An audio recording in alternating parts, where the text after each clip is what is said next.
This majlis at this time, I'd like to request those in the middle hall to kindly make their way in as we'd like to start the program. Start with Hadith Kisa with Brother Hamid. Salawat per Muhammad wa ali Muhammad. Allahumma salli ala Muhammad wa ali Muhammad. In the name of Allah, the All-Merciful, the All-Compassionate. Fatima Zahra, the daughter of the Prophet, peace be on them, is to have thus related an event. My father, the Prophet of Allah, came to my house one day and said to me, "Peace be on you, Fatima." I replied, "And upon you be peace." Then he said, "I feel weakness in my body." I said, "Allah protects you from weakness, father." He said, "Fatima, please bring the Yemeni cloak and cover me with it." So I brought the Yemeni cloak and covered him with it. Then I looked at him and saw that his face was shining like a full moon with its glory and splendor. After a while, my son Hassan came in and said, "Peace be on you, mother." I replied, "And upon you peace, O light of my eyes and the delight of my heart." He then said, "Mother, I smell a fragrance so sweet and so pure as that of my grandfather, the Prophet of Allah." I replied, "Yes, your grandfather is lying underneath the cloak." Hassan went near the cloak and said, "Peace be on you, my grandfather. The Prophet of Allah, may I enter the cloak with you?" He replied, "And upon you peace, my son and the master of my fountain, Kauthar. You are given the permission to enter." So Hassan entered the cloak with him.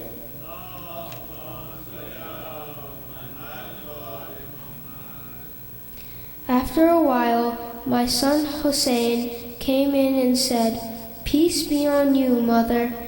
I replied, "And upon you peace, O light of my eyes and the delight of my heart." He then said, "Mother, I smell a sweet fragrance like that of my grandfather, the Prophet of Allah." I replied, "Yes, your grandfather and your brother are lying underneath the cloak." Hussein stepped towards the cloak and said, "Peace be on you, my grandfather, the chosen of Allah. May I enter the cloak with you?" He replied, "And upon you peace, my son and the interceder of my followers. You are given the permission to enter." So Hussein entered the cloak with them.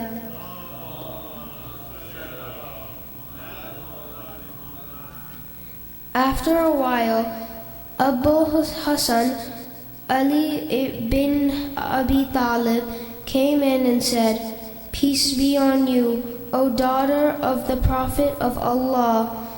I replied, "And upon you peace, O father of Hassan and the commander of the faithful." He then said, "Fatima, I smell a sweet fragrance like that of my brother, my cousin, the Prophet of Allah."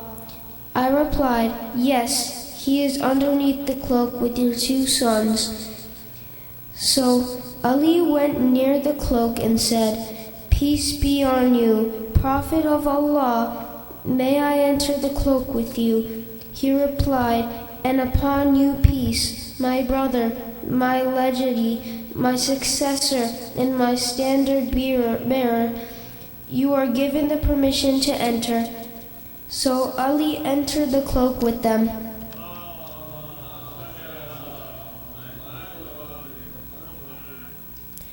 Then I stepped forward and said, "Peace be on you, my father, O Prophet of Allah, may I enter the cloak with you?" He replied, "And upon you peace, my daughter, O part of myself, you are given the permission to enter." So I entered with them, getting together underneath the cloak. My father, the Prophet of Allah, held the two ends of the cloak and raised his right hand towards the heavens and prayed, O Allah, these are the people of my household. They are my confidence and my supporters. Their flesh is my flesh, and their blood is my blood. Whoever hurts them hurts me too. Whoever displeases them displeases me too. I am at war with those who are at war with them. I am at peace with those at peace with them. I am the enemy of their enemies, and I am a friend of their friends. They are from me, and I am from them. O Allah, bestow your blessings, benevolence, forgiveness, and your pleasure upon me and upon them, and keep away impurity from them, and keep them thoroughly pure. Then the Lord Almighty Allah said, O my angels, O residents of my heavens, verily I have not created the erected sky, the stretched earth, the illuminant moon, and the bright sun, the rotating planets, the flowing seas, and the sailing ships, but for the love of these 5 lying under the cloak. Jibreel, the trusted angel, asked, Who are under the cloak? The Almighty answered, They are the household of the Prophet and the assets of prophethood. They are Fatima, her father, her husband, and her 2 sons.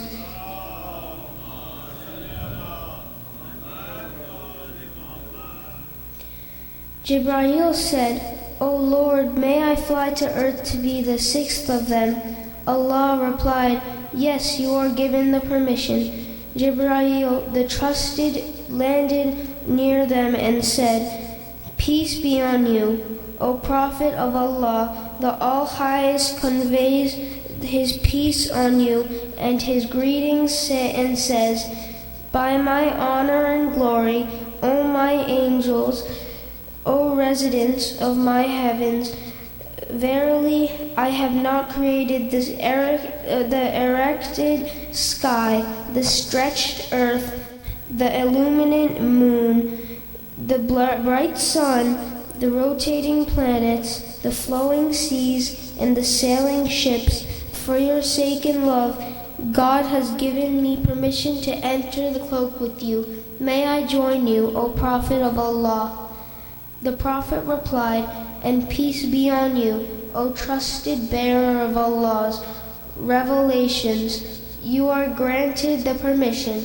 So Jibreel entered the cloak with us and said to my father, Allah sends his revelations to you. Verily Allah's desire is to keep away blemish from you, O people of household, Ahlul Bayt, and purify you with a perfect purification. Then Ali said to my father, O Prophet of Allah, tell me what significance has Allah given for getting together underneath this cloth? The Prophet replied, By him who rightfully appointed me a prophet and chose me a messenger for the salvation of the mankind. Whenever and wherever an assembly of our followers and friends mention this event, Allah will bestow on them His blessings and mercy. Angels will encircle them, asking Allah the remission of their sins until the assembly disperse. So Ali said, Verily, by the Lord of Kaaba, we and our followers are the winners. Then my father replied, By him who rightfully appointed me a prophet and chose me a messenger for the salvation of a mankind. Whenever or wherever an assembly of our followers and friends mention this event, There shall remain none grieved, but Allah will remove his grief. There shall remain none distressed, but Allah will dispel his distress. There shall remain none wish seeker, but Allah will grant his wish. Allah happily said, "Verily, by the Lord of Kaaba, we and our followers are the winners and the blessed in this world and the next." MashaAllah. Salawat. Allahumma salli ala Muhammad wa ala Muhammad. Excellent job, Hamid. Excellent job. MashaAllah. One more loud salawat for Brother Hamid. Allahumma salli ala Muhammad wa ala Muhammad. All right, inshallah, we'll get started with our majlis. Just a couple of quick announcements. Kindly put your cell phones on silent, please. So as we start the majlis, we don't disturb Maulana as he's speaking. If any volunteers who want to read Hadith Qissa similar to Brother Hamid or any surahs, kindly see me. We'll get you scheduled on the program. If anyone would like to sponsor any majlises post Ashura or would like to contribute towards the tabarruk that's given out every night, you can see me, Brother Jafar, Sister Taysin, Sister Maswa Shirazi will give you the details in terms of contribution.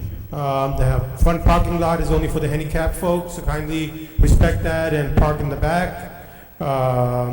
Just for the sisters, we have overflow in the basement, so if any sisters would like to go into the basement, they can do so, inshallah. And lastly, please kindly move forward as much as you can, so we have proper majlis etiquette. We're expecting a full house tonight. Please come move forward so people who come later can sit in the back. That would be much, much appreciated. Kindly please move forward so we have enough room for those who come a little bit later. Without further ado, I'd like to request Sheikh Hazreed to take the members. Salawat for Muhammad wa ali Muhammad. Ma salli ala Muhammad wa ali Muhammad. First.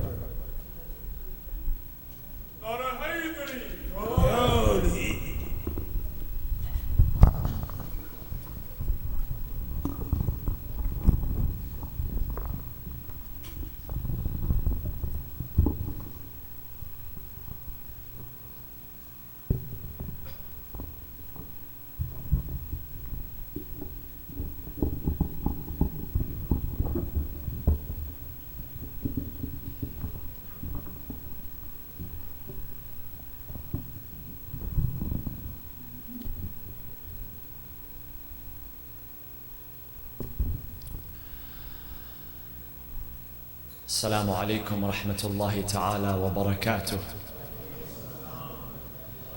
بسم الله الرحمن الرحيم. الحمد لله رب العالمين، والصلاة والسلام على أشرف الأنبياء والمرسلين، حبيب إله العالمين أبي القاسم المصطفى محمد.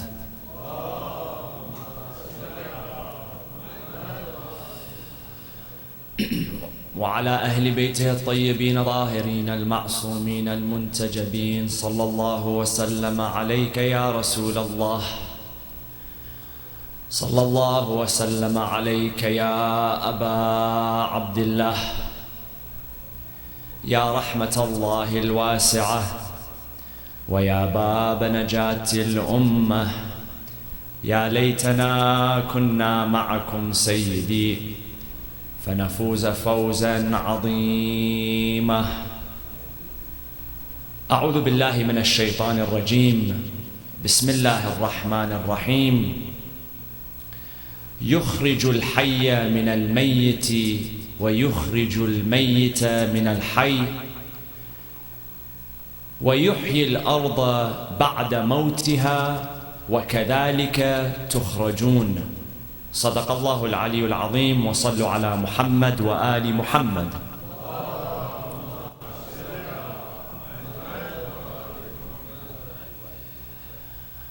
In describing the state of affairs in his era, Sayyid al-Shuhada Abi Abdullah al-Hussein made a most astute observation when he spoke the following words. He said, إِنَّ النَّاسَ عَبِيدُ الدُّنْيَا وَالدِّينُ لَعِقٌ عَلَىٰ أَلْسِنَتِهِمْ.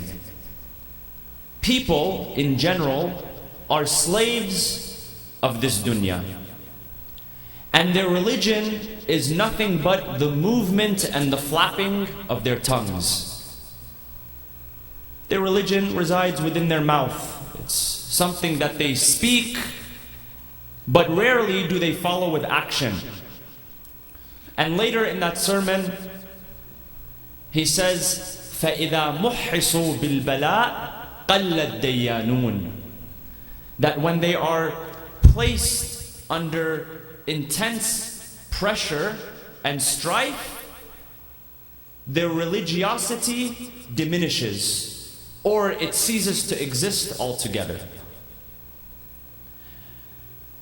And the Quran challenges those who claim to have belief in their hearts. Bismillah ar-Rahman ar-Rahim. Alif Lam Mim. أحسب الناس أن يتركوا أن يقولوا آمنا وهم لا يفتنون. Do people believe that they shall proclaim آمنا? آمنا means we believe. وهم لا يفتنون, and they are not put to the test. The word يفتنون comes from the word fitna. And in the Arabic language, the literal meaning of the word fitna, fa-ta-nun, fatana, is a verb which means to place something under intense pressure, as if to get the best out of it. The word that Imam Hussein alayhi salam uses is, he says, فَإِذَا مُحِّصُوا بِالْبَلَاءِ. Tamhis, mahasa. This is a verb which is used to describe the process by which gold is purified. In order to purify gold, it must be placed under intense heat, it's melted, and when it is melted, the other elements, whatever dilutes its purity, is separated from it. Only through the process of melting, not any other process. You can't put it on ice, you can't break it up. It doesn't happen unless you put it under intense heat, to the point that it melts and it changes its chemical structure. He says this is what truly reveals what is within the person. Whether what they say or they claim to be true is really true, or is it just لَعِقٌ عَلَىٰ أَلْسِنَتِهِمْ, the flapping of their tongue and the flapping of their lips. So the Quran says, do they count? Do they expect that they shall say, آمَنَّا, we believe, وَهُمْ لَا يُفْتَنُونَ? Fitna is to place something under intense pressure. Because when we are placed under intense pressure is when our inner self is revealed, our character is revealed. There was an Olympic athlete who was once telling a story of how when he was training for the Olympics, he was a runner. And there was a psychiatrist which was assigned to them on the team. And he said, one day I had a conversation with this psychiatrist and he was asking me, he said, you know, why are you working so hard? He said, well, I just want to win the gold medal. Why? What does it represent to you? Well, I want to hold the flag of my country on my back and stand higher than the other flags. Why? What does that represent? And he kept asking him why. He wanted to get to the core of what was driving him. This is how he wanted to bring out his peak potential and peak performance. He said to him, let me ask you a question. What happens when you squeeze an orange? What do you get? He said, orange juice. He said, no.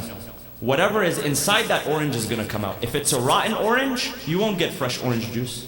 You'll get something which tastes bitter or tastes not like the many times over processed orange juice which we purchase from the supermarkets, right? Whatever is inside it, if you squeeze it, is going to come out. And it's the same with what you're about to face. Olympic athletes train for years and years just to put their talents and skills on display for how long? 20 seconds? 10 seconds? 30 seconds? 1 minute? But they train years and years. He was preparing him. that you're going to feel intense pressure in the next few years training for the Olympics. So you better make sure that your inner home is in order, because it's going to come out. And when it comes out, the whole world is going to see it on display. So how do we really know what is within ourselves? And why is it even important to know ourselves in the first place? According to one hadith, the Imam says that there are 3 situations in which people will reveal their true character to you. Now, I'm not saying you must go around and test every individual with these tests, but there are 3 situations that you will come across with people that will reveal your true character and their true character. Number 1 is in times of general difficulty. Who remembers the first day of the COVID pandemic, the lockdown? I remember it very clearly, because I just so happened to go to the grocery store and all I wanted was a half pint of milk, nothing more than that. And it was Qiyamah. It was like the Day of Judgment. So during times of difficulty, what happens? And you saw how people would fight over toilet paper and get into fistfights with one another. Intense pressure, intense fear, intense strife. He says, number 2, during financial difficulty. Wait for them to disagree with one another over $500. And you'll see the true character come out. I've seen families, brothers, from the same father, from the same mother, just because of a few dollars and cents, ruin their relationship with one another. Their children aren't allowed to speak to one another. The wives are not allowed to speak to one another. They put barriers, physical barriers. And if we are in this situation, we must rectify it. We must rectify it. The Prophet, peace be upon him, says, it is not halal for a mu'min, for two mu'mineen to disagree and cut each other off for more than 3 days. 3 days is reasonable. Resting period, cooling off period, you're angry, you're upset, you need to seek clarification, you need to discuss between one, but more than 3 days is prohibited. This is number 2. And number 3 is in travel. When you travel with someone. Because when you travel, you're naturally coming out of your comfort zone. You don't have your bed and your pillow and your bathroom and your towel and your fridge, and you're in a different time zone, and there's inconveniences, and you're stressed, and you're hungry, and you're angry, and you're hangry, which is a combination of hungry and angry, if you didn't know. This is when people's character is truly revealed, during travel. The Prophet, peace be upon him, would take people on expeditions, his companions, and their true character would be revealed on these expeditions. Read about the expeditions of the Prophet, peace be upon him. What happened when they went to Tabuk, how difficult of a journey it was. The Battle of Tabuk, during the final years of the Prophet's life, that was a journey that took 4 months. And the Muslim army that marched north had ran out of provisions, so much so that 3 Muslims, 3 men would share 1 date. They would split the date in 2, one would have half, another would have half, the third would place the pit in his mouth and try to suck the nutrients out of it. And read about what happened during the Battle of Tabuk and on the way back. We don't have time for it tonight. But the true character of people was revealed during that battle. And why is it important for us to know ourselves and what we're made out of during times of struggle? Imam Hussein says, فَإِذَا مُحِّصُوا بِالْبَلَاءِ, if they're put under intense pressure, then you see whether their claims of iman and religiosity and all of the things that they say they believe in, if it's true or if it's just lip service. لَعِبٌ عَلَىٰ أَلْسِنَتِهِمْ is lip service. How powerful is it when we get to know ourselves and develop self-awareness? The narration says, مَنْ عَرَفَ نَفْسَهُ فَقَدْ عَرَفَ رَبَّهُ. He who knows himself will come to know his Lord. And the Quran reminds us, سَنُرِيهِمْ آيَاتِنَا فِي الْآفَاقِ وَفِي أَنفُسِهِمْ حَتَّى يَتَبَيَّنَ لَهُمْ أَنَّهُ الْحَقِّ. That our ayats, our signs, we will place them in the horizons, in the farthest horizons. Meaning that if you look out to the farthest horizon that your eye can see, you will see the signs of God there, the ayats. Today we have images of that the James Webb Telescope produced for us. The farthest edges of what we can see, and there will be more to come after that. I don't know how many billions, trillions of miles away. The majestic masterpiece, artwork that exists out in the universe. Allah says, if you look to the farthest horizon, you shall see our signs. وَفِي أَنفُسِهِمْ. And if you look within, you shall see our signs as well. So you don't have to search far and wide. Yes, if you want to truly appreciate the majesty of God's creation, go and travel. The Quran says, قُلْ سِيرُوا فِي الْأَرْضِ. Go and travel. See, experience different experiences. But if you're not convinced of the signs within, you will never be convinced of the signs that your eyes can see in the horizon. And this is why people say, I need a change of scenery. No, you don't need a change of scenery. You need a change of self. Traveling to Europe and going to the Spanish Riviera and enjoying all these places is not going to change your nafs and how you feel about yourself. Might be a temporary fix. You might feel happier, more joyous for a little bit and enjoy it. But Allah says that the signs are within you. سَنُرِيهِمْ آيَاتِنَا فِي الْآفَاقِ وَفِي أَنفُسِهِمْ حَتَّى يَتَبَيَّنَ أَنَّهُ الْحَقِّ. Until they realize the truth of the matter, the truth of the situation. And this is why it's so valuable to develop self-awareness. Because once you develop self-awareness, the hadith says, مَنْ عَرَفَ نَفْسَهُ فَقَدْ عَرَفَ رَبَّهُ. You become aware, you develop ma'rifah. And we spoke the other night about the difference between ilm and ma'rifah. Ma'rifah is experiential knowledge. You develop that deep inner experiential knowledge of yourself, you will come to know Allah subhanahu wa ta'ala in the capacity which is required, in the capacity which will satisfy your heart.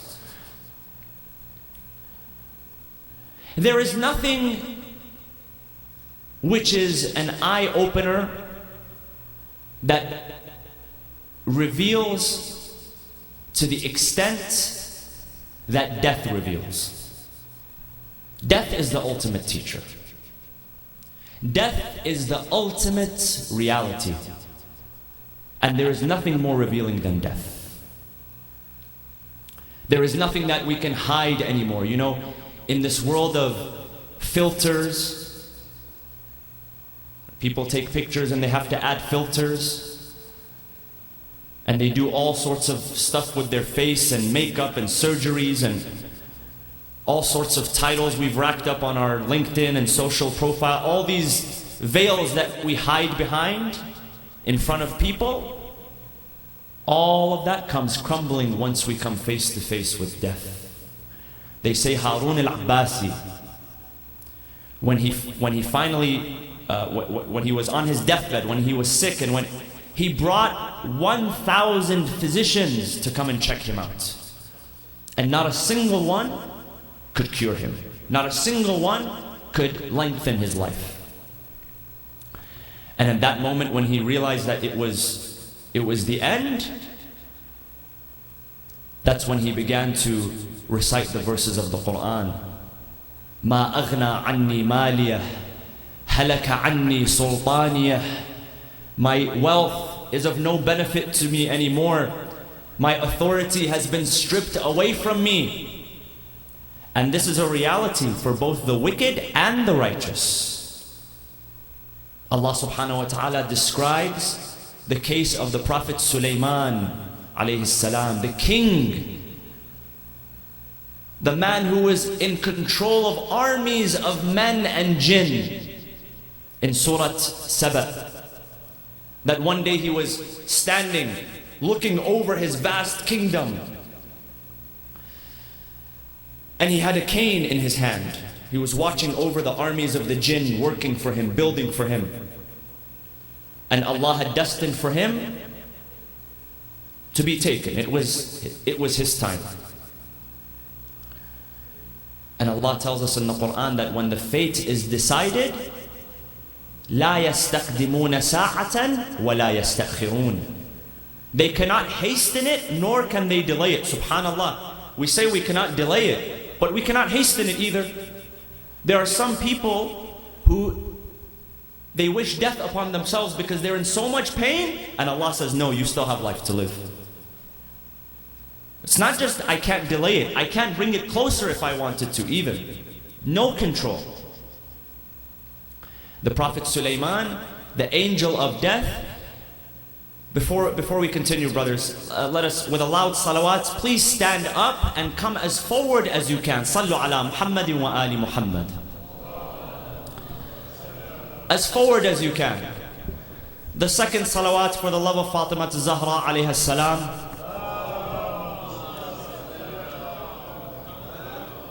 And the third salawat for the love of Al-Hasan wal Husayn alayhum as-salam.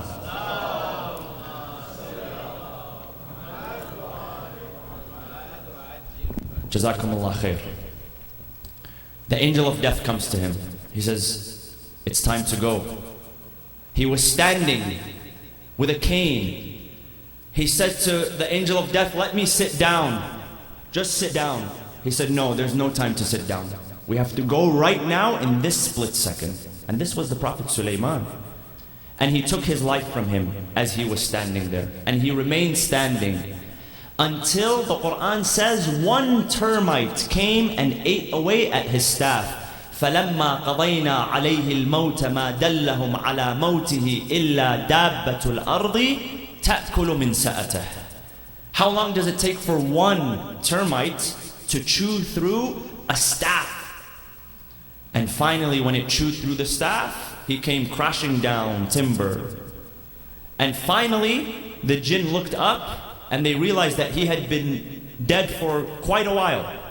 And they started to complain to themselves that had we known that he died, we would have stopped working the moment he died. Bare bones minimum. We don't owe him anything after this. So it is an eye-opener. It is a teacher. It is a revealer of the truth. And there is no escape from it. This is why Amir al-Mu'mineen alayhi salam, he says, النَّاسُ نِيَامٌ إِذَا مَاتُوا انْتَبَهُوا. People are asleep. When they die, they become alert. We are all sleeping. We are all in a state of ghafla, where we are unaware of what is around us.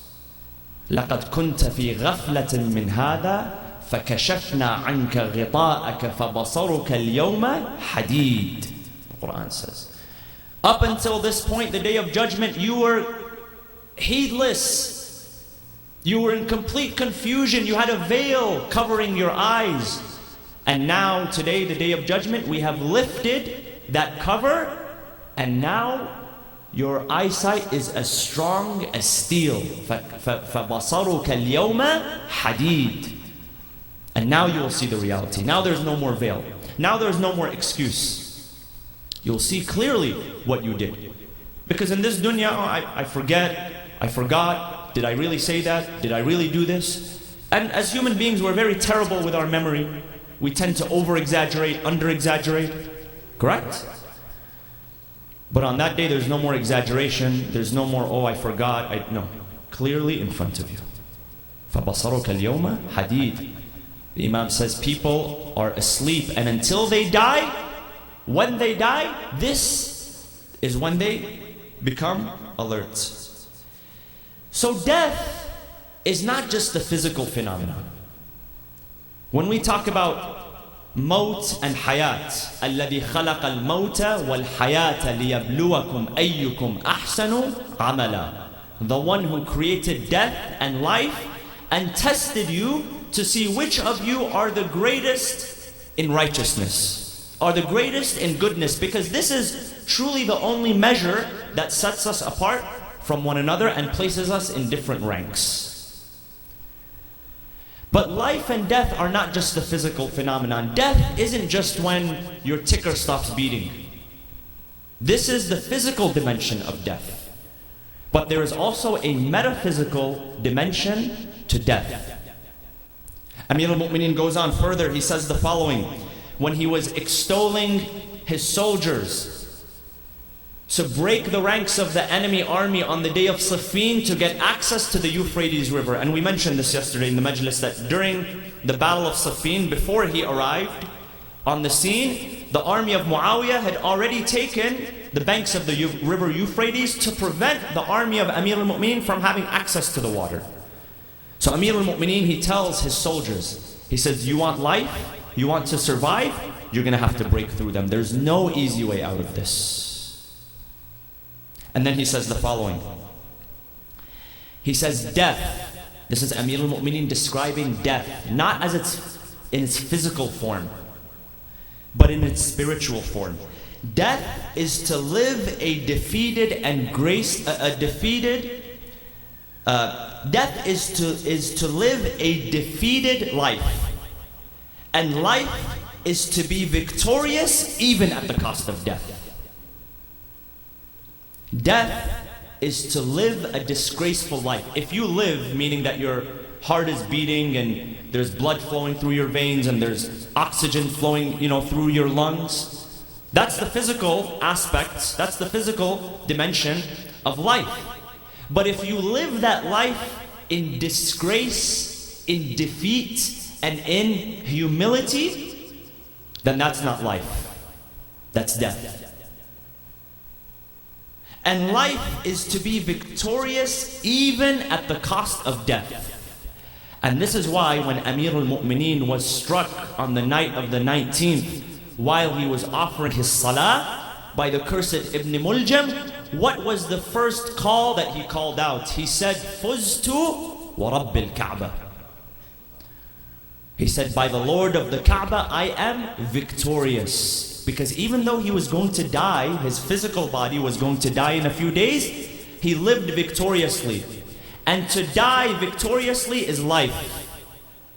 And the Quran reiterates this. وَلَا تَحْسَبَنَّ الَّذِينَ قُتِلُوا فِي سَبِيلِ اللَّهِ أَمْوَاتٍ بَلْ أَحْيَاءٌ عِنْدَ رَبِّهِمْ يُرْزَقُونَ. This was the message that Zainab alayhi salam delivered to Yazid. Ya Yazid, what do you think? You think you're victorious? You granted my brother eternal life, and those who die in the way of Allah, do not count them as dead. No, they are alive, because victory is what gives life, and defeat and disgrace and humiliation is what gives death, even if you are breathing. So death, we said, is a reality, but it is also multifaceted, multi-dimensional. And in the Quran, death is described in 5 different dimensions. One of the historians and lexicologists of the Quran, Al-Raghib Al-Asfahani, who wrote an encyclopedia on the meanings of the words and the phrases in the Quran. When it comes to the topic of death, maut, which we usually, in the Arabic language, we say mata, this person died. What are we referring to in the literal sense? His heart stopped beating and he's dead, and it's time to bury him, and it's time to distribute his belongings amongst his loved ones. But he says death is not just a physical phenomenon, and the proof is in the Quran. Life and death is not just a human phenomenon. And the first example and the first dimension of death and life is as it relates to regeneration and resurrection. You see, the Arabs of the Arabian Peninsula, especially those that lived in Mecca, although they believed in God, but they associated partners with God. But when it came to the hereafter and the resurrection, they had no concept of a hereafter and a resurrection. In their mind, this was the only life. After this life, there was no life. And the Quran quotes them, إِنْ هِيَ إِلَّا مَوْتَتُنَا الْأُولَى وَمَا نَحْنُ بِمُنْشَرِينَ. That this death is the only death that will happen. There is no resurrection after that. And this is why you find the first verses or the first chapters that were revealed in the Quran, the Meccan surahs, the theme and the context of those chapters has more to do with what? The Akhirah. Because it was an idea that was so foreign to the Arabs at the time, it needed to be reinforced over and over again. While the verses in Medina have to do with what? Not the Akhirah, but how to create a society in this dunya, a just society. Because the Muslims were now prepared to actually build a community, whereas in Mecca, they were simply defending themselves. This is why there's a difference in the two sets of chapters. So in order to paint a picture to those Arabs who could not understand how is it that something can come back to life after it has died, Allah subhanahu wa ta'ala says in the Quran, يُخْرِجُ الْحَيَّ مِنَ الْمَيِّتِ وَيُخْرِجُ الْمَيِّتَ مِنَ الْحَيِّ وَيُحْيِي الْأَرْضَ بَعْدَ مَوْتِهَا وَكَذَلِكَ تُخْرَجُونَ. That Allah emerges life from that which is dead, and He emerges death from that which is alive, and He gives life. يُحْيِي الْأَرْضَ بَعْدَ مَوْتِهَا. He gives life to the ground after its death. وَكَذَلِكَ تُخْرَجُونَ. And in that same fashion, you shall be resurrected. What happens when you see the ground is dry and not fertile? You know, you live in a part of the country where, alhamdulillah, you don't experience drought like we do on the West Coast. Alhamdulillah, this year was a very good year. We had a lot of rain. But the flip side of that is that when you have a whole lot of vegetation and you have these super blooms, and then all of a sudden the rain stops, all of it becomes dry and yellow, and then the fire season comes, and you know, it's challenges. All the time there's challenges.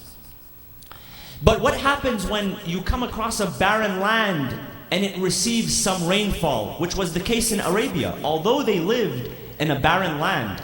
And the Prophet Ibrahim ﷺ describes Mecca in this way. He says, رَبِّ إِنِّي أَسْكَنْتُ مِنْ ذُرِّيَّتِي بِوَادٍ غَيْرِ ذِي زَرْعٍ عِنْدَ بَيْتِكَ الْمُحَرَّمِ. Oh Allah, I have left my family in a place, in a valley which is barren. غَيْرِ ذِي زَرْعٍ. And if you've visited the city of Mecca, you'll find it's dry, it's hot year-round, and it's barren. But what happens when you get a little bit of rainfall? All of a sudden you find a super bloom. And the earth, which seems like it is dead, comes back to life. Allah is telling them, do not doubt my ability to resurrect life from that which is dead. Because the same way that you see the ground around you comes to life after its death, we can do the same for humanity. The words that are used here are Hayy and Mayyit, which shows us that life and death is not just a physical human phenomenon. So this is one dimension of death and life as it relates to resurrection and regeneration. The second dimension is sentient death, death of feeling, or death of the empathetic heart. While a person may be alive and well, they may experience death of feeling. And the story which is told to us in the Quran is the story of Sayyidah Maryam alayhi salam, the mother of the Prophet Isa alayhi salam, in chapter number 19. وَاذْكُرْ فِي الْكِتَابِ مَرْيَمَ إِذِ انْتَبَذَتْ مِنْ أَهْلِهَا مَكَانًا شَرْقِيًّا. And recall the story of Maryam, how she left her family and moved towards the east. This is when she was being prepared to give birth to the Prophet Isa alayhi salam. Allah sends to her the angel who came to her in the form of man, and she had never been touched by a man. She was chaste. But he said, I am here to deliver a message. He blew into her collar the Spirit of God, and within a few hours she experienced the full pregnancy and she gave birth. But as she was giving birth, it was a painful process. Not only was it physically painful, but emotionally it was also painful. Imagine a young girl. You know, women, when they give birth, they want to be around other women. If they can't be around their mothers or sisters, at least they require midwives or nurses around them. There's a whole team there. And she had to go at this alone. And sometimes the pain of loneliness is more intense than any physical pain that we experience. Some of us, we can take physical pain. But the pain of loneliness, the pain of abandonment, the pain of shame and guilt and what are people going to say can be much more intense and long-lasting. And this was the case with her. She thought to herself, how am I going to explain this to my family? And this is why the Quran says, she used the following words, Ya laytani mittu qabla hada wa kuntu nasyan mansiya. Oh, how I wish I had died before this. Not physical death. She was destined from birth, and she knew her destiny. She knew that what her purpose was in life, that she was going to be the mother of the Prophet Isa alayhi salam, a prophet and a wasi, and someone that would be a teacher and a guide for mankind and humanity. But what commentators say here is that she wished numbness, the death of feeling. I don't want to feel this excruciating pain, the pangs of labor, and the pain of loneliness. So sometimes we may be alive, but we experience the death of feeling, the death of the empathetic heart. And if taken to its extreme, that can have severe consequences. When a person loses all empathy and ability to feel not just themselves, but to relate to what other people are feeling as well. And this is why one concurrent theme that's mentioned is certain acts of disobedience that cause qaswatul qalb, hardening of the heart, where you don't empathize with people anymore. You have a hard heart. Allah subhanahu wa ta'ala tells the Prophet in the Quran, وَلَوْ كُنْتَ فَضًّا غَلِيظَ الْقَلْبِ لَنْفَضُّوا مِنْ حَوْلِكَ. If you were stern, if you were harsh, if you were rough around the edges, and if you were hard-hearted, غَلِيظَ الْقَلْبِ, if you were hard-hearted, لَنْفَضُّوا مِنْ حَوْلِكَ. People would have left you. Allah is reminding the Prophet that it's not just about the teachings, it's not just about the Quran, but it's your akhlaq which is winning people over. This is your characteristic, because people don't care how much you know until they know how much you care. You have to have a heart for people. So this is the second type of death, as it's mentioned in the Quran. This is another dimension of death. We must ask ourselves, how alive is my heart? Do I relate to people? Do I have a compassionate heart? Or do I walk around with a dead heart or a stone cold heart? This is number 2. Number 3 is intellectual death. The absence of the aql. Some people are dead in that they have an absent aql. It's non-existent. Closed for business. Allah subhanahu wa ta'ala says in the Quran, أَوَمَنْ كَانَ مَيْتًا فَأَحْيَيْنَاهُ وَجَعَلْنَا لَهُ نُورًا يَمْشِي بِهِ فِي النَّاسِ كَمَنْ مَثَلُهُ فِي الظُّلُمَاتِ لَيْسَ بِخَارِجٍ مِنْهَا. He says, are these two people equal? The one that is dead and we gave him life. How? Not physical life, not CPR, not what do they call it when they use the thing to revive your heart back to life? This is not the revival that is being referenced here. We revive him and we give him life by giving him light, which means we give him knowledge, knowledge, ilm, ma'rifah, aql, intellect, that he walks among the people. The Quran asks, and this is a rhetorical question, is this person the same as the one who is in darkness, in perpetual darkness, meaning in perpetual ignorance, and he cannot emerge from the darkness no matter what he does? These two are not equal. The aql, according to the hadith in Al-Kafi, is the most beloved creation of Allah. When Allah created the aql, He said to it, come forth, it came forth. Move back, it moved back. And then He said, وَعِزَّتِي وَجَلَالِي, by my might, by my glory and majesty, مَا خَلَقْتُ خَلْقًا أَحَبُّ إِلَيَّ مِنْكَ, I have not created anything in this universe which is more beloved to me than you. And if I love my creature, I complete his aql, I give him a complete aql. As a sign of my love to my creature, I give him a complete aql. So what about the person who doesn't have that aql? What kind of state is he in? Allah says, al-ilmu, the hadith.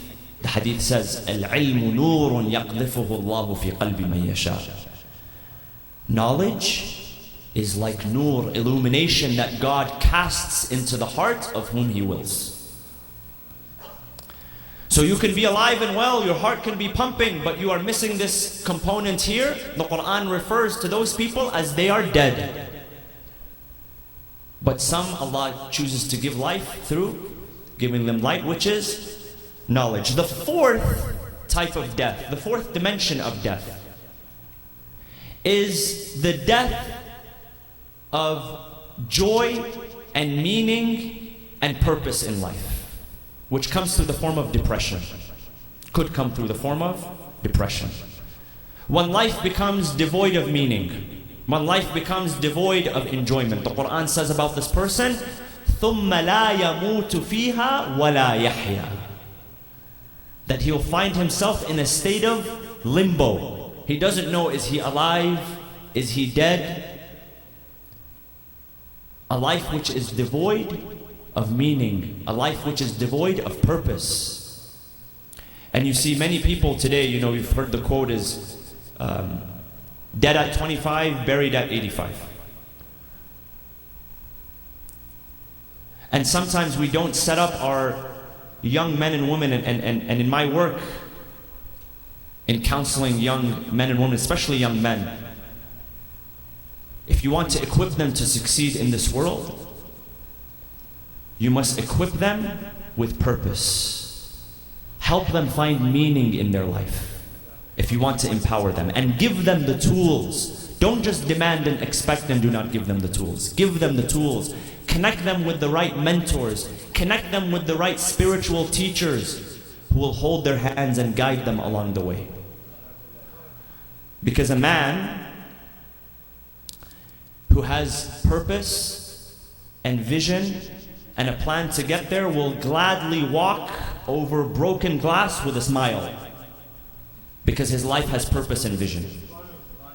And this is a reality I see on a daily basis.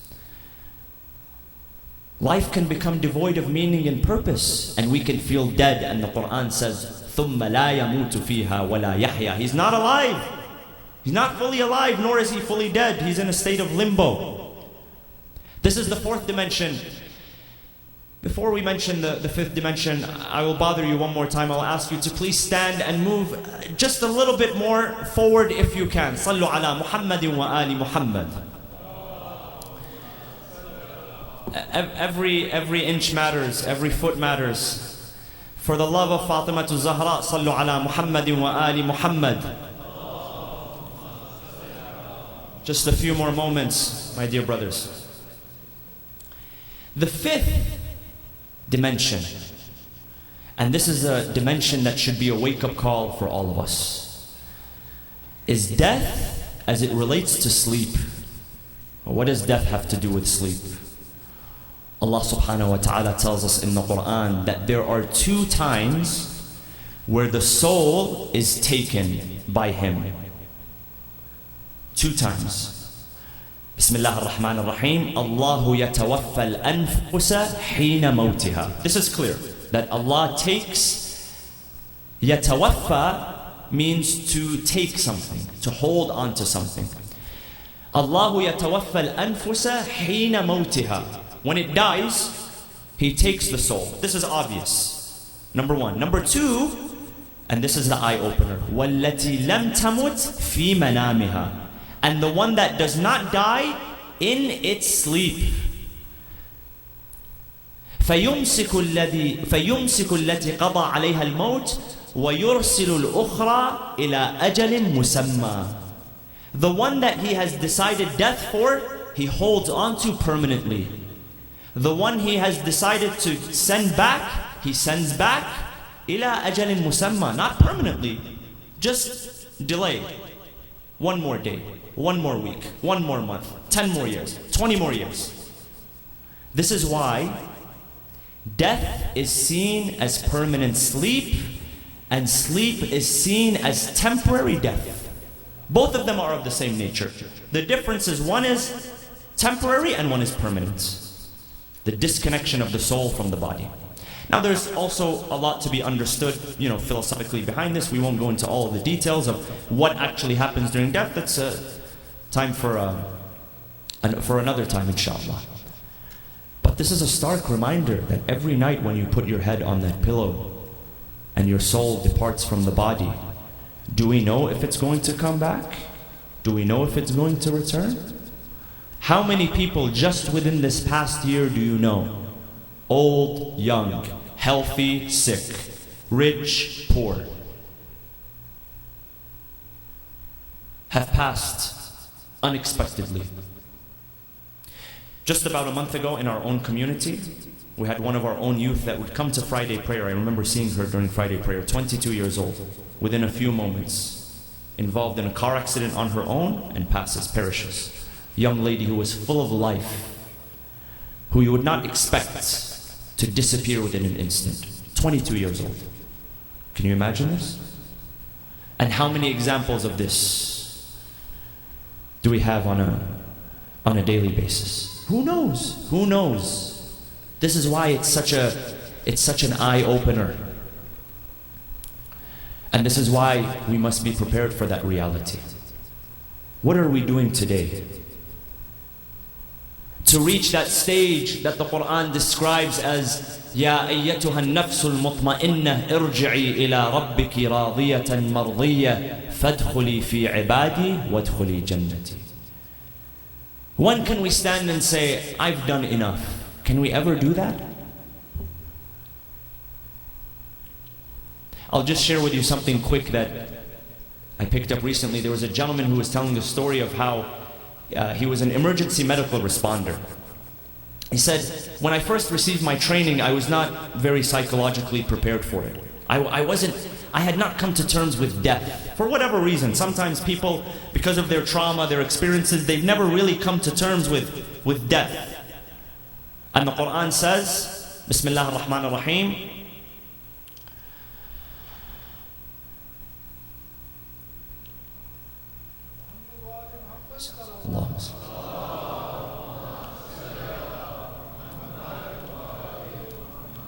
حتى زرتم المقابر.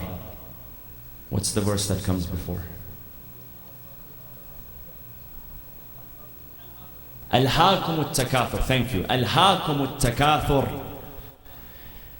You have been distracted by your vying for increase. Takathur. You just want more and more and more. This has distracted you. ألهاكم التكاثر حتى زرتم المقابر. Until you pay the cemetery a visit. Go and pay the cemetery a visit. Of course, commentators say that this refers to death. That your visit is death. Because that's not your permanent resting place. That's the ultimate eye-opener. But if you've been to the cemetery more than once and you've seen that departure, it's a stark reality. And most of us, we go back to resuming our lives as if we really didn't witness anything, which is, mind-boggling in and of itself. So are we prepared? So he says, I was not prepared psychologically. He said, I arrive on the scene of an accident, of a disaster, and the person is fighting for their life, and I would check their vitals, and I knew that I could not do anything for them. They were either going to go into cardiac arrest or they were bleeding out, and they would ask me, they would say, am I going to live? Am I going to live or am I going to die? He said, I could not tell the truth. I would always tell them, no, you're going to live, you're going to live, you're going to live. When in reality they were dying. He said, I could not handle the truth, not them. I could not handle the truth. He said, it weighed very heavily on me that I'm the last person they're seeing and I'm not telling them the truth. He said, one day I decided I'm going to tell the truth no matter what. He said, I came across an accident, young man involved in a terrible motorcycle accident. Be careful out there on the streets. And he was losing blood and I could not save his life. And he said to me, he said, am I going to die or live? And at that moment I made the decision to tell the truth. I said, no, you're going to die. And he said, what I thought would happen, I thought he was going to panic and freak out and I would feel terrible about him passing away in that state. He said the exact opposite happened. Full taslim and acceptance. Because he knew that that's it. No more resistance. This is the end of the road. He said, when I saw this reaction, I decided I was going to tell the truth every single time from now on. And the more I told the truth, the more people revealed what they really desired at the end of life. And he said, I've learned more by these situations at the end of life than anything that I can learn in school or university or by my parents or anything like that. He said, I noticed 3 trends that were common amongst people. Number one, there were those who they just wanted to know in those final moments that their life had meaning. They would tell me, this is what I've done with my life, I've adopted these children, I've given here, I've given there. I just want to know that my life actually meant something. It had meaning. That it wasn't just in vain, it wasn't just about what I did for myself, that I was able to serve others and serve a higher purpose around me. This is number one. Number two, people wanted forgiveness. He said, I came across a man who I could not help him. He was bleeding out and unfortunately he had a strained relationship with his son for so many years. He said, I just want my son's forgiveness. I wish I could just speak to him now and ask him to forgive me. And number three, he said remembrance. People want to know that they will be remembered. Said, I came across a lady that was dying and she would ask me, he said, I'm a complete stranger. She's never met me before, but she would ask me, she was asking me, are you going to remember me? She wanted to know that she will be remembered. Meaning, forgiveness and remembrance. We need to remind ourselves what is truly going to matter when we are on that deathbed, if we have the time to contemplate. Some of us may not have that time to think and contemplate, but if Allah gives us that grace period, what do we truly want for our soul? What does our soul truly desire? And how can we work towards building that type of life? We ask Allah subhanahu wa ta'ala husn al-aqibah. We ask Allah to place us on the right path. Ameen. Oh Allah, do not extend our lives if we cannot live in goodness and obedience to you.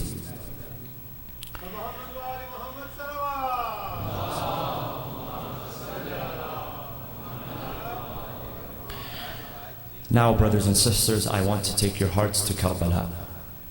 I want to turn your attention to this land, the land of grief and sorrow,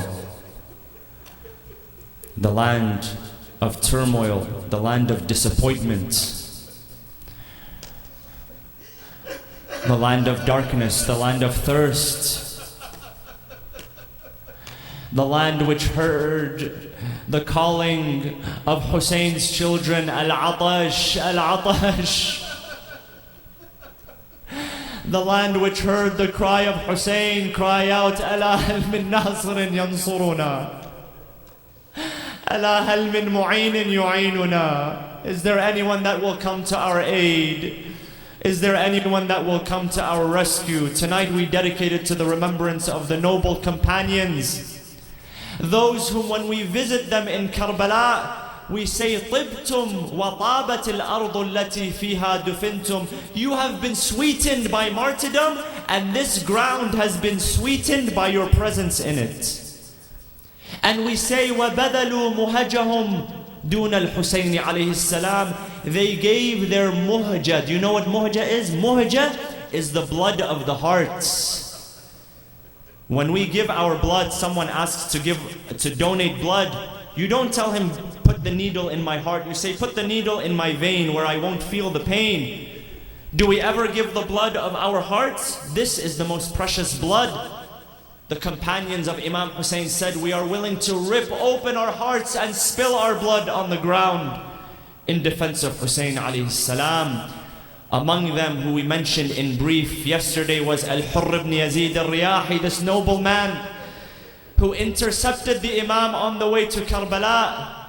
But because he was a man of nobility, he wanted to avoid conflict at all costs. So he said to the Imam alayhi salam, Sayyidi Aba Abdullah, خُذْ طَرِيقًا نَصَفًا بَيْنِي وَبَيْنَكَ. Please do not proceed to Al-Kufa. I have orders to arrest you. I do not want to. Who am I to arrest you? Please find another path. Seek an alternative route. Imam Hussein alayhi salam takes an alternative route. They arrive in Karbala, and on the 10th day, Al-Hurr ibn Yazid al-Riyahi, this man who Al-Muhajir ibn Aus, one of his companions, says, you are the bravest person in all of the city of Kufa. If anyone was to ask me who is the bravest, I would not doubt, and I would point towards you and say this, Al-Hurr is the bravest man amongst us all. What is it that has you trembling, shaking, doubting yourself? What are you thinking about? He said to him, Inni ara nafsi mukhayyaratun bayna al-jannati wan-nar. I see myself choosing between the heaven and hellfire. And by Allah, there is nothing more dearer to me than the heaven. And he began to move towards, slowly inching towards the caravan of Imam Hussein. His dua saying, Oh Allah, forgive me, for surely I have struck terror into the hearts of your loved ones.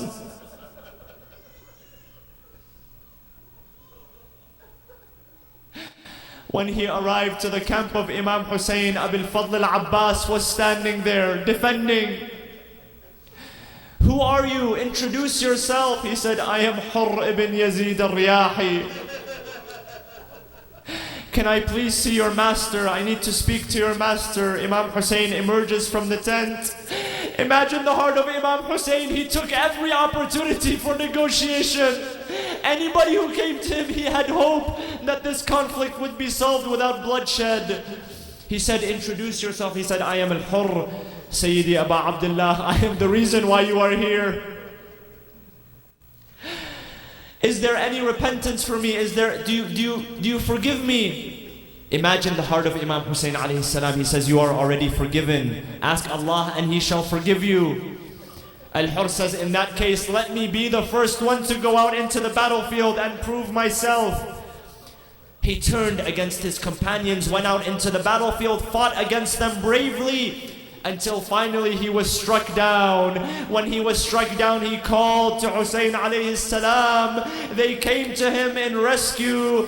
Hussein alayhi salam saw him on the ground. He said to him, Bakhin laka ya Hurr, bravo O Hurr. Truly you are a free man as your mother has named you. One by one the companions started to go out. Among the companions was Wahab al-Kalbi. Wahab al-Kalbi was a Christian man who had joined the ranks of Imam Hussein. He had converted to Islam. But he was a newlywed, and he was with his wife and his mother. And he volunteered himself to go out into the battlefield. His wife said to him, no, please do not go out. We are newlyweds. There is no obligation upon you. His mother said, it is your duty to defend Hussein. Go into the battlefield. Go and fight if you want to satisfy me. He went fighting into the battlefield, killing dozens of the enemy soldiers. He came back to his mother. He said, Mother, are you satisfied with me now? Have I fulfilled my duty?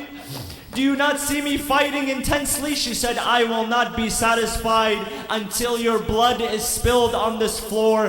The wife, she turned to him. She said, no, please come back. You have already done enough. He did not listen to her. He went out into the battlefield. He came back one more time. His wife, this time, she said to him, why are you coming back? Why do you not continue to fight? He said, only a few moments ago, you were telling me to come back.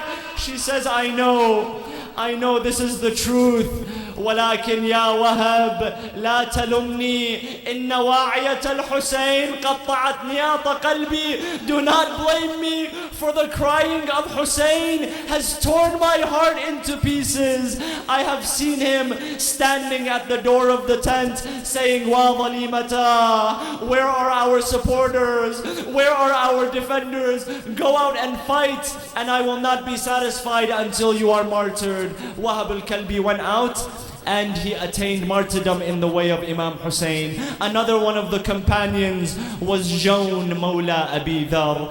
Jawn was a loyal servant and a companion of Abu Dhar al-Ghifari. When his master passed away, he became a free man. He came to the home of Amir al-Mu'mineen, then to the home of Al-Hasan, then to the home of Hussein alayhi salam, and he accompanied him on the journey.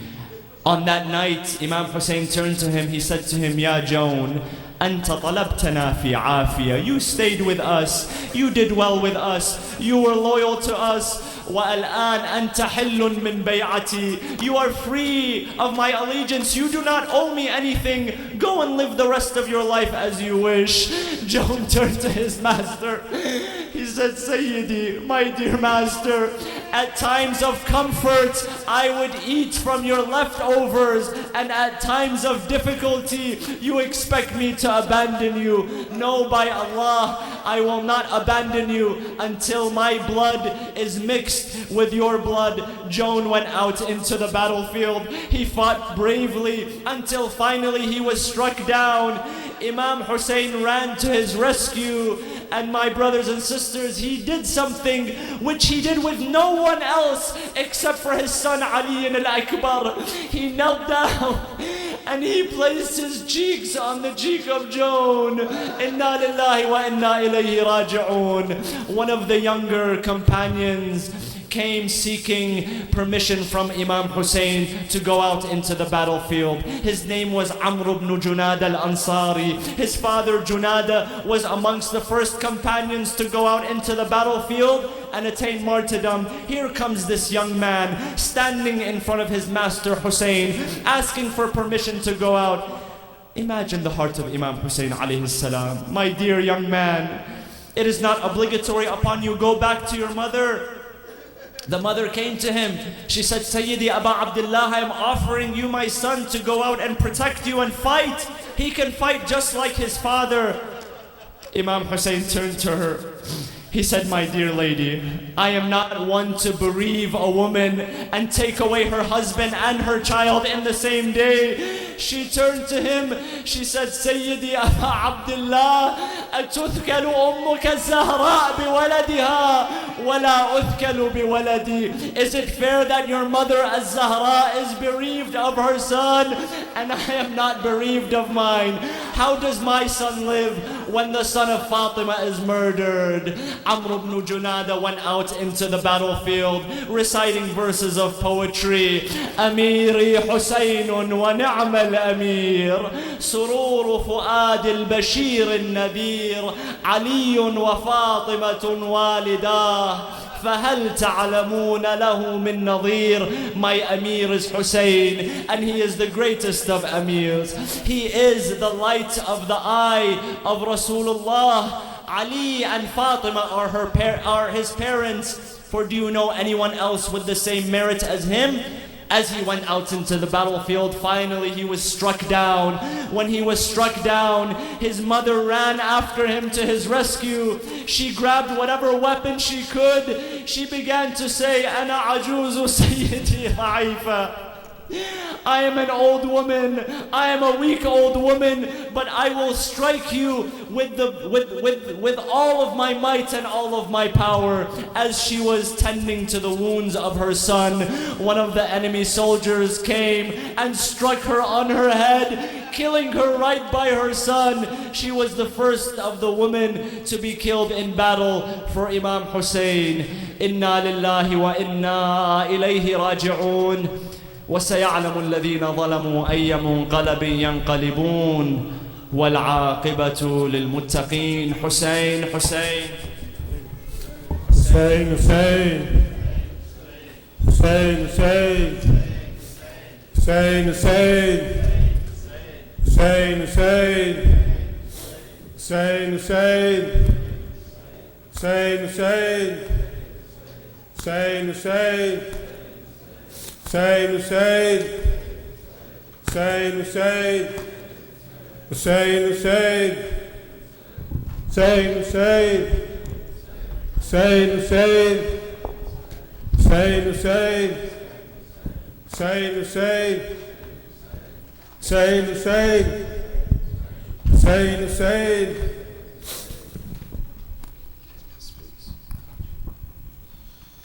Hussein, Hussein. Hussein, Hussein. This is the month of Muharram. Take your hearts to Karbala. Take your hearts to the Haram of Imam Hussein. Remember the one who is the most ghareeb, the saddest on this night, Imam Sahib al-Asri wal-Zaman. And raise your voices and raise your hands. Hussein, Mawla Hussein, Hussein, Mawla Hussein. Everyone, Hussein, Mawla Hussein, Hussein, Mawla Hussein, Hussein, Mawla Hussein,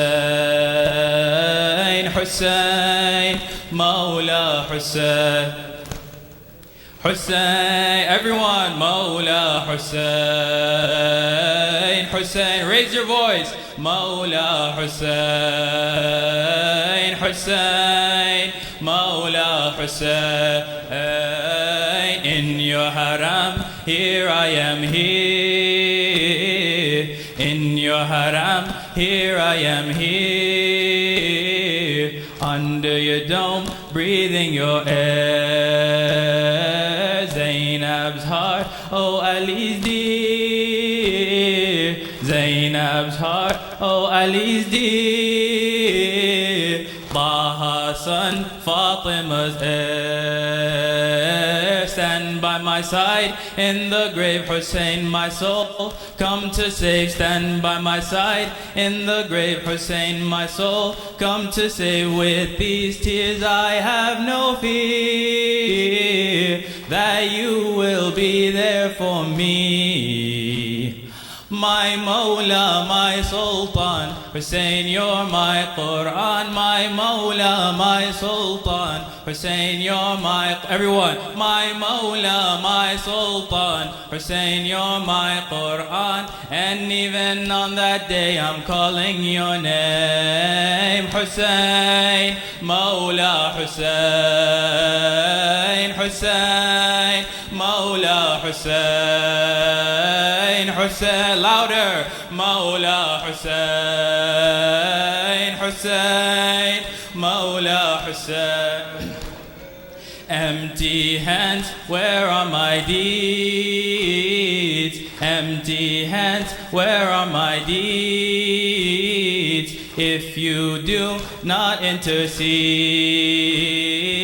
empty hands, where are my deeds? If you do not intercede, on the day when mothers will, on the day when mothers will abandon children they feed. And when the earth and the sun collide is when everyone, and when the earth and the sun collide is when everyone will be called by their Imam. And angel will raise the alarm. Don't leave me, come save me. Ya Hussein, come aid me. Don't leave me, come save me. Ya Hussein, come aid me. Don't leave me, come save me. Ya Hussein, come aid me. And even from my grave I'm calling your name. Hussein, Mawla Hussein, Hussein, Mawla Hussein, Hussein, Mawla Hussein, Mawla Hussein. And when the sand on me is thrown, and when the sand on me is thrown, and when my loved ones have all gone, left me alone in this strange home, left me alone in this strange home. Hussein, you won't leave me alone. And when the grave is crushing, breaking my chest, come listen. And when the grave is crushing, breaking my chest, come listen. Will you remember the days I beat my chest calling out your name? My Mawla, I'm certain you won't leave me broken. My Mawla, I'm certain you won't leave me broken. My Mawla, I'm certain you won't leave me broken. And even from my grave I'm calling your name. Hussein, Mawla Hussein, Hussein, Mawla Hussein, Hussein, Mawla Hussein, Hussein, Hussein, Hussein, Hussein, Hussein, Hussein, جانے والے کربلا کے کربلا لے چل مجھے،